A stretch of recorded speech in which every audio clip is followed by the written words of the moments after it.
웹 개발자라면 항상 관심 있게 지켜보는 구글 I/O에서 새로운 CSS 기능을 발표했어요. 반짝반짝 새로운 기능이라니 짱 멋집니다. 그런데 과연 모든 브라우저에서 지원하는 걸까요? 이번 영상에서는요, 새로운 CSS 기능을 개발자로서 바라본 솔직한 의견과 우리가 놓치면 안 되는 최강의 기능들을 샅샅이 살펴보도록 할 거예요. CSS는 웹페이지에서 스타일링을 담당하는 중요한 역할을 하고 있어요. 하지만 이런 순수 CSS만으로는 규모가 큰 프로젝트에서 개발이 힘들기 때문에 수많은 CSS 라이브러리 프레임워크가 생겼죠. 어떤 게 대세인지는 지난 CSS 트렌드 영상에서 확인해 보세요. 순수 CSS에도 새로운 기능들이 추가되고 있지만 주요 브라우저에서 지원을 하지 않거나 최신 버전에서만 동작한다면 실제로 우리 현업 프로젝트에서는 사용할 수 없어요. 말 그대로 그냥 반짝반짝 빛나는 장난감일 뿐 실용성은 떨어지죠. 자, 그렇다면 우리 개발자로서 주요 브라우저에서 지원 유무, 그리고 버전 호환성이라는 고려사항을 생각하면서 이번에 발표된 새로운 기능들 중 여러분들이 꼭 아셔야 하는 기능들을 살펴보도록 하겠습니다.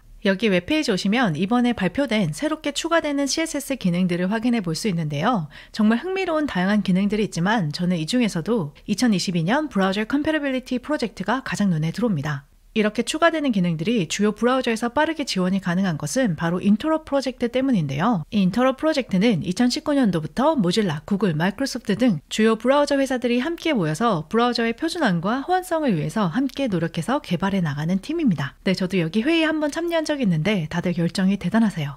2022년도에도 애플, 구글, 마이크로소프트, 모질라 함께 모여서 2022년도까지 새로운 기능들을 꼭 추가하고 브라우저에서 지원하겠다고 약속을 했습니다. 여기 나와 있는 리스트가 2022년도까지 약속된 기능들이고요. 그리고 추후에 앞으로 계속 꾸준하게 개발될 기능들은 여기 오른쪽에서 확인해 볼 수 있습니다. 자, 그러면 우리가 곧 사용할 수 있는 아이템들부터 시작해서 추후에 추가되는 중요한 기능들까지 하나하나씩 살펴보도록 할게요. 첫 번째, 제가 제일 중요하다고 뽑은 것이 캐스케이드 레이어스입니다. 스타일링의 순서를 심플하게 만들어주는데요. 최신 브라우저에서 모두 다 지원하고 있어요. CSS의 약자가 뭔지 알고 계시죠? 캐스케이딩 스타일 쉿의 약자입니다. 여기서 캐스케이딩이 CSS를 설명하는 정말 중요한 요소인데요. 이렇게 폭포수가 흘러가듯이 우선순위가 정해지는 걸 말하고요. 우리 개발자들은 주로 이것만 알면 됩니다. 구체적인 셀렉터를 사용할수록 스타일링의 우선순위가 높아지고요. 그리고 가장 나중에 임포트 되거나 가장 나중에 선언될수록 우선순위가 높아져서 이전에 선언된 것을 덮어 씌울 수 있습니다. 이것 때문에 많은 분들이 CSS를 어려워하시는데요. 예를 들어 부트스트랩과 같은 CSS 프레임워크를 사용한다고 했을 때 그 프레임워크에서는 컴포넌트 색상을 고동색을 하고 지정을 했다고 칠게요.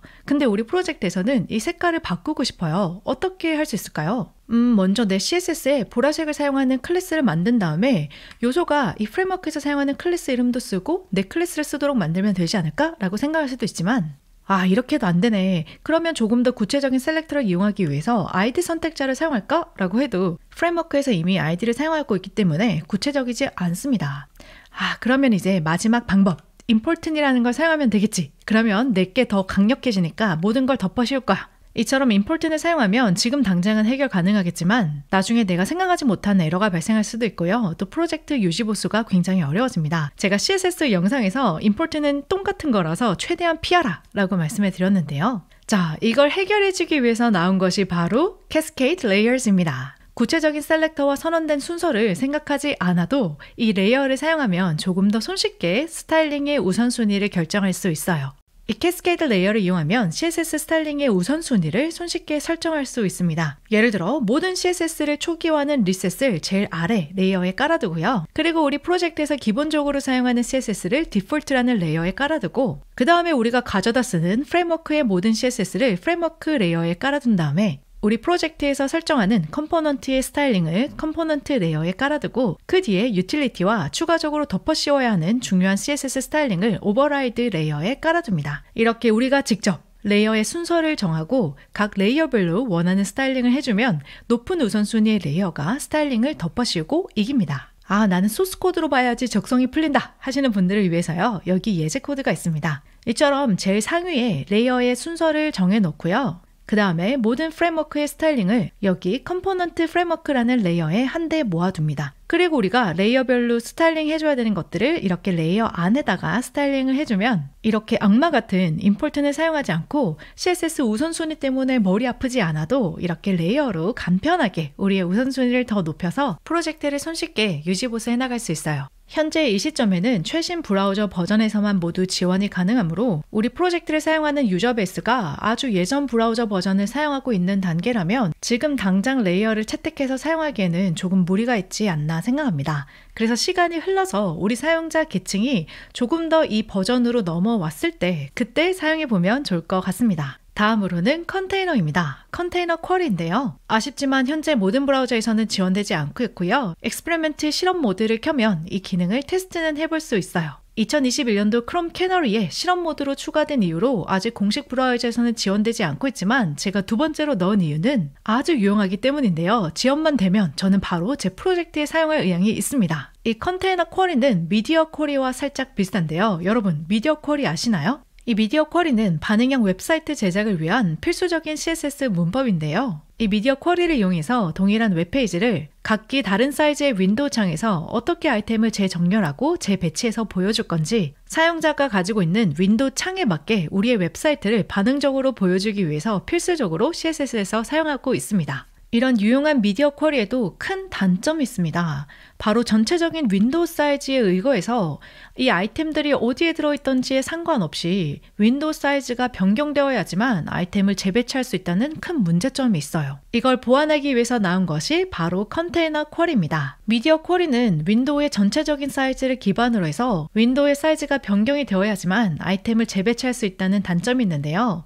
반면에 컨테이너는 윈도우가 아니라 각각 개별적인 부모 요소에 의거해서 부모의 사이즈가 변경이 되면 바로 아이템들을 그에 맞게 적절하게 재배치할 수 있어요.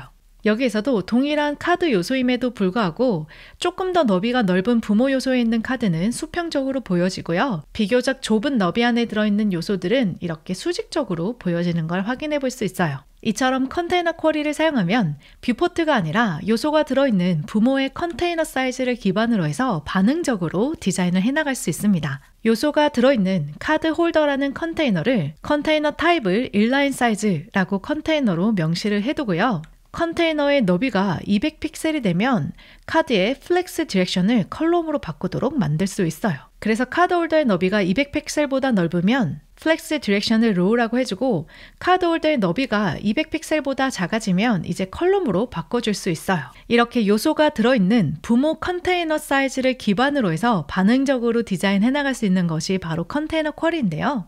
쿼리라고 불리는 이유는 바로 요소가 부모 컨테이너에게 질의를 하기 때문이에요. 부모야, 사이즈가 뭐니? 사이즈가 200픽셀이면 나에게 알려줘 라고 쿼리를 하면서 특정한 사이즈에 도달했을 때 나 자신의 스타일링을 바꿔나갈 수 있기 때문이에요. 짧게 데모를 보여드리면요. 동일한 세 카드가 각기 다른 컨테이너 안에 들어있는데요. 이 컨테이너들은 그리드 안에 들어있어서 서로 다른 너비로 지정이 되어져 있습니다. 이렇게 컨테이너 쿼리를 사용하면 전체적인 뷰포트가 아니라 카드가 속한 부모 컨테이너 너비에 맞게 카드를 변경할 수 있습니다.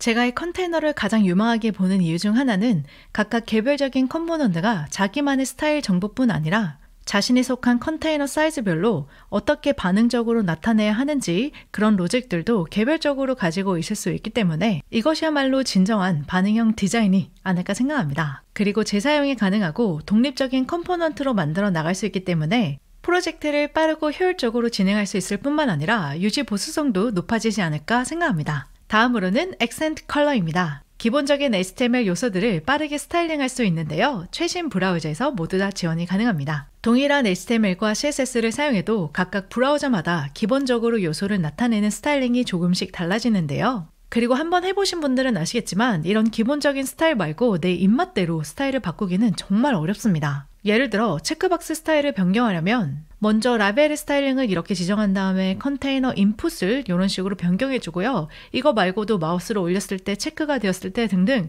다양한 스타일들을 이렇게 만들어 줘야 합니다. 그리고 각기 다른 브라우저마다 어떻게 나오는지 확인도 해야 되고요. 브라우저마다 다른 방식으로도 또 만들어 줘야 됩니다. 정말 까다롭거든요. 그런데 이걸 간편하게 할 수 있는 액센트 컬러가 나왔습니다. 이렇게 루트에 액센트 컬러를 블루라고 지정하면 페이지에서 사용하는 기본적인 요소들을 파란색으로 스타일링할 수 있고요.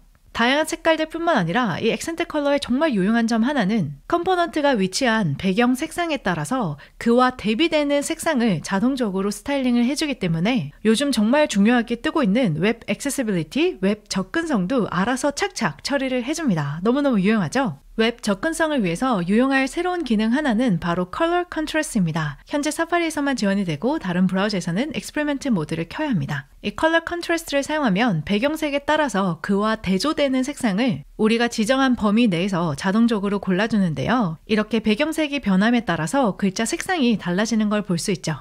다음으로는 CSS 트렌드에서 언급했던 네스트 기능인데요. 이렇게 부모와 자식 간의 관계를 CSS에서 더 명확하게 표현할 수 있는 방법이 있어요. 아직 모든 브라우저에서 지원은 되고 있지 않지만 한번 표준안으로 자리 잡으면 이제 이 네스트 기능을 위해서 사스 프레임워크를 사용할 일은 없을 것 같습니다. 그리고 제가 또 관심 있게 보고 있는 것은 바로 스코프인데요. 서로 스타일링이 다른 컴포넌트, 다른 모듈과 충돌이 나지 않게 이렇게 스코프라는 이름명으로 감싸주는 기능인데요. 이 스코프를 사용하면 이름 충돌을 피하기 위해서 별도로 사용했던 CSS 모듈 전처리기를 더 이상 사용하지 않아도 될 것 같습니다. 자, 여기까지 앞으로 새롭게 도입될 새로운 CSS 기능들에 대해서 알아보았는데요. 이 짧은 시간 안에 모든 기능들을 다 소개해드리지 못했고 또 짧게만 언급하고 넘어간 것들이 많이 있습니다. 여러분 혹시 더 관심 있거나 이것 좀 자세히 알려주세요 하는 부분이 있다면 아래 코멘트로 남겨주시면 제가 언제 한번 상세하게 영상을 별도로 준비해 보도록 하겠습니다. 여기까지고요. 여러분 언제나 힘을 내서 여러분들의 꿈을 멋지게 코딩해 나가세요. Don't forget to code your dream. Bye everyone!